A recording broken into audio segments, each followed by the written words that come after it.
ఈ వీటిపైన మనతో మాట్లాడటానికి ప్రముఖ బీఆర్ఎస్ నాయకులైనటువంటి లక్ష్మీనారాయణ గారు ఉన్నారు. వీరిద్దరితో మాట్లాడి తెలుసుకుందాం. లక్ష్మీనారాయణ గారు నమస్తే అండి. నమస్తే నమస్తే సార్. ఓకే, సో చూసిన తర్వాత మీకు ఏమనిపించింది, మీ అభిప్రాయం ఏంటండి?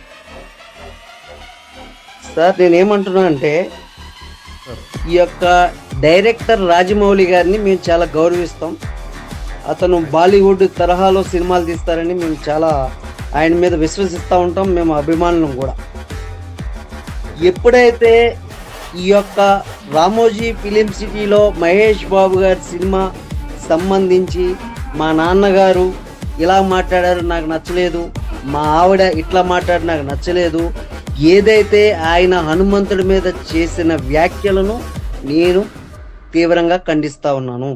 ఇది మంచి పద్ధతి కాదు. మీకు డబ్బులు బలుపులుంటే చూసుకోండి, అహంకారం ఉంటే చూసుకోండి.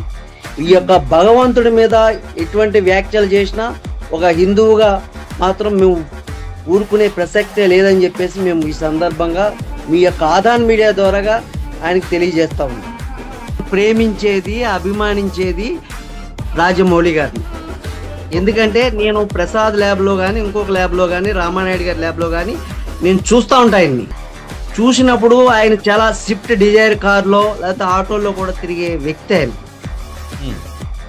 కానీ ఈ యొక్క భగవంతుడిని నువ్వు సినిమా తీస్తే భగవంతుడిని ఆరాధించి భగవంతుడి ఫోటోలు పెట్టి మీరు సినిమా ప్రారంభిస్తారు. ఎందుకు ప్రారంభిస్తారు? ఈ సినిమా షూటింగ్ విజయవంతం కావాలి అని చెప్పేసి.